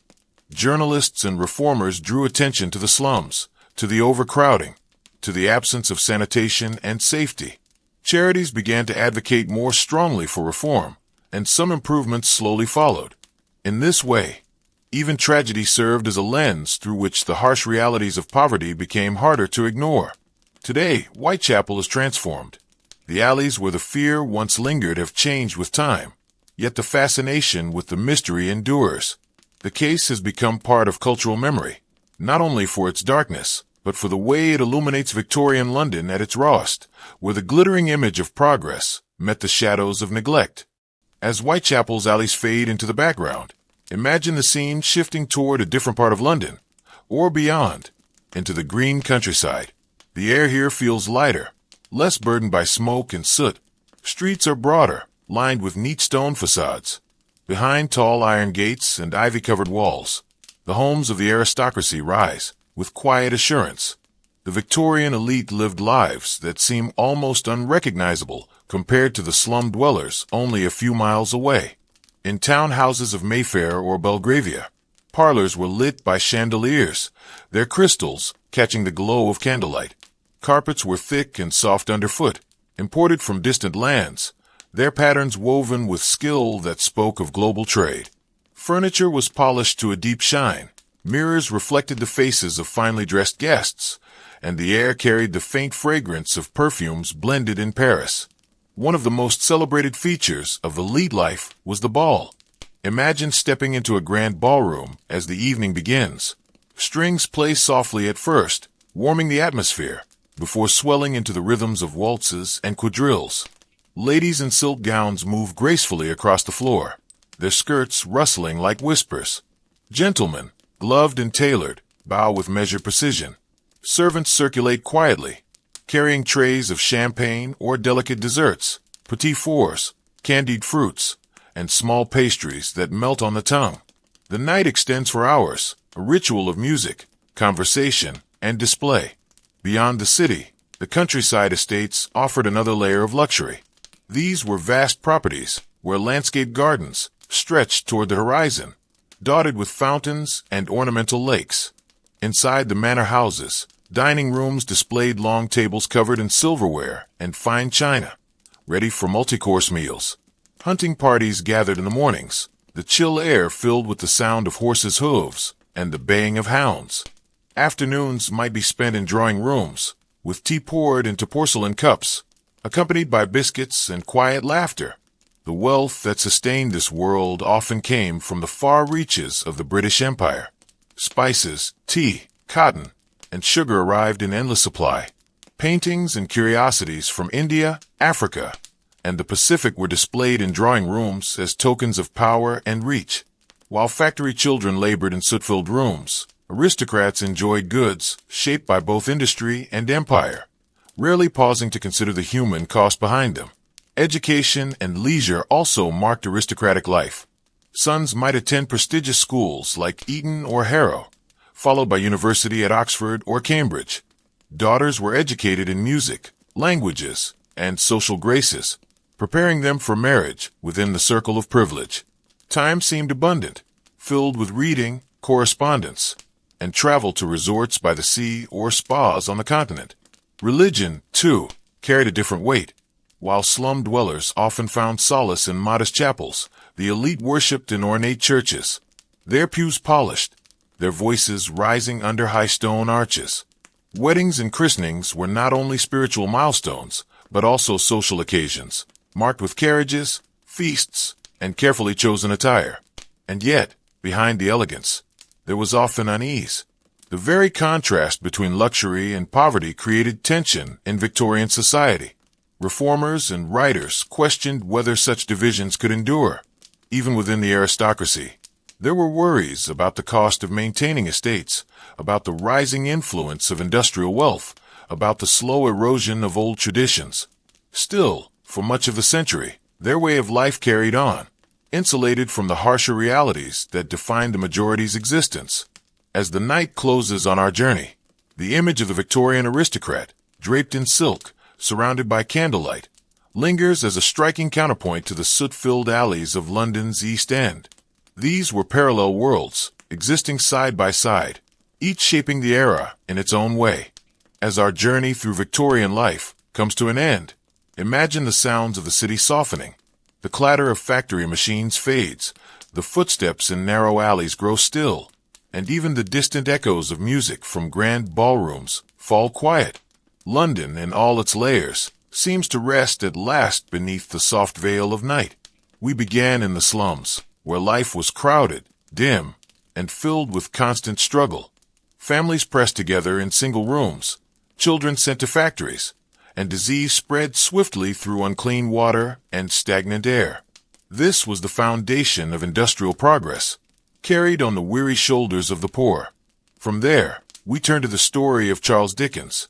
His childhood hardships left marks that never faded, yet from them he wove words that gave voice to those who had little power. His novels became a mirror held up to society, reminding readers of lives too often ignored. We then wandered into Whitechapel, with its shadows and mysteries. The name Jack the Ripper lingers in memory, not only because of what was done, but because of what was never known. In those foggy streets, fear mingled with neglect, and the limits of Victorian progress were revealed. And finally, we stepped into the polished halls of the aristocracy, where light glittered on silver and silks shimmered under chandeliers. Here, time seemed abundant, lives unhurried, and comforts plentiful, a striking contrast to the soot, sweat, and survival that defined the lives of the majority. Together, these worlds remind us that history is rarely a single story. It is a collection of voices, some loud, some nearly forgotten, woven together into the fabric of an age. Victorian London was both progress and hardship, mystery and privilege, beauty and shadow. Now, as you lie in the present moment, far removed from the gaslit streets and clattering factories, there is comfort in the stillness around you. The struggles of that era remain in the past, preserved only in stories and stone. What endures is perspective, the reminder of how far life has shifted, and how history's echoes can be gentle companions in thought. Allow these reflections to settle like dust in the quiet of the night. Breathe slowly, let your body grow heavy, and drift as though through fog, where the sounds of the city dissolve into silence. The story has ended, but its calm rhythm lingers, carrying you softly toward sleep.